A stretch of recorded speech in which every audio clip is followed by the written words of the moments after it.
Hello, everyone, and welcome to this podcast. We're here today with Recolight, and I'm happy to be with Adrian Willis, who's the Membership Development Manager. Hello, Adrian. How are you? Good afternoon. Yeah, I'm very well. Thank you very much. Excellent. And Geetama Weragoda, who's a Project Coordinator at Recolight. Hello, Geetama. Hiya. Hi. Right. Hey, it's all working. Good to see. I thought we'd got the WEEE directive sorted out. It's been around for 14 years, and I would have thought that by now we'd pretty much got all the bases covered. But Recolight, the reason we're having this conversation is that Recolight have a new initiative focused on street lighting. If ever there was something that you'd think, well, surely we've got this covered, it's going to be street lighting lanterns. So, Adrian, just to kick off before we actually start talking about what you guys are up to, what is the justification for an initiative focusing on the recycling of street lighting? Well, according to a recent report by the UK Roads Liaison Group, there are about 7 million streetlights in the UK. And of these, there's around about 4 million are LED, so have been changed over the last 10 years or whatever, 5 years, 10 years. But it still leaves around about 3 million streetlights that need to be changed in the short term. As an aside, if all those 3 million pieces had been changed to LED already, it would have saved around about 5 million tons of CO2 emissions. So we can see the benefit of changing to LED, apart from just the longevity of the product itself, is enormous. Okay. Now, there are already compliance schemes out there, so it's not as if street lighting it's at least some of the street lighting isn't going to the right place. But you obviously consider that there's enough, if you like, loose business out there to justify Recolight joining in the party of collecting and making sure that the street lighting lanterns go where they need to go. Yeah. We have members such as ZG, Thorn, Signify, ASD. So these are large street lighting manufacturers. They're our members, and we look after the collection and recycling of the waste luminaires that the installation of their product generates. But we also know that the actual overall recycling rate for business luminaires as a whole, of which street lighting plays a big, get portion, the actual recycling rate is pathetically low. Looking at data for last year, we're talking around about 7.5% compared to 43% for lamps, for instance. Okay, yeah, okay, that's quite a scary number then in that case, isn't it?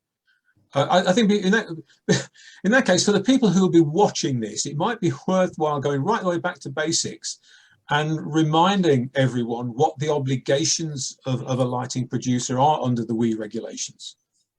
Yeah, well, the WEEE regulations, they put the onus of reporting in the first place down to the producer, the manufacturer of the product, or the importer. So if I was Adrian Willis Lighting, and that was my brand name, and I was selling those products in the UK, I would need to register with the Environment Agency through a producer compliance scheme in most cases, and report data into the system. And there to also pay some recycling fees of my products or the products that my products replace in the market. That's generally how the system works. Okay, so that means that as a producer, you're kind of paying forward. You're paying into the scheme before the things that you're making will actually enter the waste stream.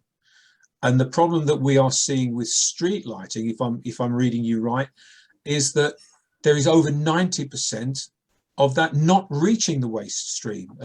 Is that what have I understood that properly? We do find that there is still a lot of luminaires. We don't know how much, but go through other routes back to recycling, such as going through a waste scrap merchant, for instance. But this is outside of the WEEE system. So the waste, the actual any recycling does not get reported through the system correctly. And also you have the possibility that lamps will be recycled with the luminaires. And these are mercury containing lamps. So there is a very real chance of mercury spillage into the atmosphere. Right, okay. Not what we want to be doing. So if we've already got the manufacturers signed up for WEEE and so that they're doing the right thing, but we've then got at the other end of life, we've got people who are removing lanterns and somehow or other are not joining, they're not joining the dots, if you like. Are they the people that you're now focusing on with this new initiative? We want to expand and increase the recycling rates for street lighting, whether that's with our own members, and we do an awful lot of work with our members to inform them, to inform their customers of the free of charge recycling service that we offer them. But we also want to expand that to companies, you know, who either aren't part of the scheme at the moment, maybe because they're not aware of the WEEE regulations. Yeah. There are still some people out there, or we would like to, you know, to give the same information to members of other schemes as well. We believe at Recolight that we offer the broadest collection and recycling service in the business, in the WEEE system. For lighting, and we want to share our knowledge and our experience with as many people as possible. Geetma, let's pretend that I don't know anything about WEEE and I've never come across it, and all I do is maintain street lanterns. Mm-hmm. Here we've got a scheme which clearly is important, but I don't actually know what it is that you people need me to do, because the one thing I'm not going to do is take a load of old street lighting lanterns, put them in a box and post them back to you. So how, from a practical point of view, do we make this work? So we deal with the contractors and installers directly. So a lot of the time they will contact us and they will let us know what they have at the depots for collection. So for me, it's essentially figuring out who the member is that supplied the products, or in terms of the waste that's coming out. So we try to take a lot of the admin burden away from them, and we've got a really easy website booking portal that we've created, so they're able to maintain all of their collections and book in the collections whenever they need to on a date that they prefer. So it's essentially, I'd say the first step is just getting in contact with us and having that fast conversation to figure out how we can help them and what the best course is. Okay, and does that mean that well, I mean, you said that you would organise a collection, so that suggests that there is a truck of some sort turning up. Is that a skip lorry, or is there something a little bit more sophisticated than that? Do I need to make room for a nice big skip in my car park, assuming I've got one, or is there something that I'm missing here? I think what a lot of street lighting depots might not be aware is of the different containers that we offer. So skips is something that we like to offer. We've had a lot of good feedback on that. A lot of street lighting depots prefer to have a 35-yard or a 40-yard skip. But we also offer palletized bags as well. So from a lot of the experience and a lot of the feedback that we get, skip is the preferred container option for the street lighting lanterns themselves. In terms of the lamps that you get with the lanterns, they would need to be separated and placed into an RB19 container, which is suitable for lamp containers only. Right, that's a particular kind of container, isn't it? That's the sort of thing that is that the sort of thing that I see in my local recycling centre? Yeah, so a lot of the RB19 containers are used for the straight tube fluorescents, right. But because we are talking about street lighting, a lot of these lamps will be SON or SOx lamps. So with these types of lamps, they'll need to be placed into a secure container, which our secure container that we offer for that is called an RPB container. And that just comes up with a secure lid, so they can make sure all the lamps are placed inside and can be kept dry to make sure there's no fire risk hazards. Thank you. Okay, Adrian, if I'm excited by the idea of being able to help on the environmental side of all of this, is there paperwork that I have to fill in? Do I have to become a member of something in order to be part of this recycling initiative? Well, from a pure WEEE compliance point of view, companies, would need to join Recolight as a member of our scheme. That then gives them the access to the free of charge at point of need collection and recycling services for themselves or their customers.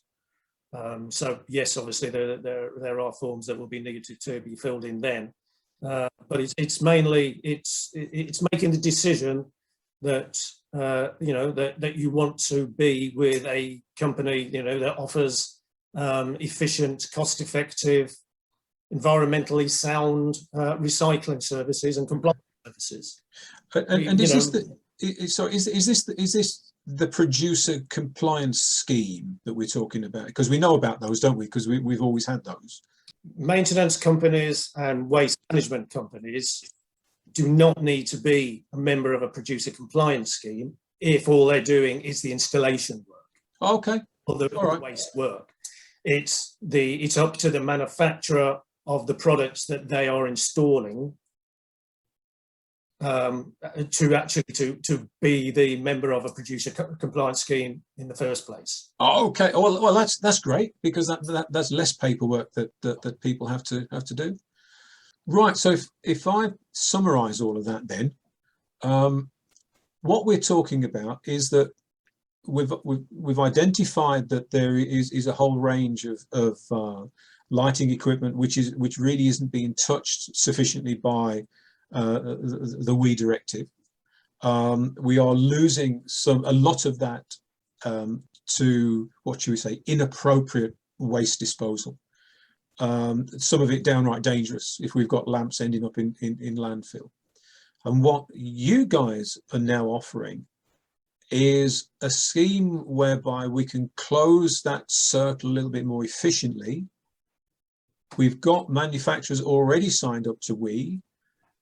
By having people at the end of that particular chain, we can be more certain that we're bringing back that material into a properly organised waste management system. Have I got that right? Yeah, that's right. And it's at no cost. It's at no cost to the people who are actually collecting the lanterns in the first place. That's right. The installer themselves is not paying into the WEEE system. It's the producer who sold the product in the first place. Which is great, and that's really good publicity for those guys as well. Then. Absolutely, and they know they're doing the right thing. So there are, as I say, there's several producer compliance schemes, but there's very few who actually offer the recycling and collection service as a free of charge service at point of need. So they will charge you to have the service. And I think, as we all probably realise, if something's free, you're more likely to take it up. If you have to pay for it when it's needed, potentially you might not do some of that. So that's where I think some of the lack of recycling, that's why some of the lack of recycling takes place, because the installation companies might have to pay for it. Well, it sounds like a kind of a win-win to me. If all we need is to get more people to send an email or to pick up the telephone and say, can we get this thing sorted out? Thank you very much. So I wish you all the best. Adrian, thank you very much for your time. Geetma, thank you very much for your time. And we look forward to seeing even more Recolight collection trucks out there popping into streetlight in depots up and down the country. Thank you very much. Thank you. Thanks.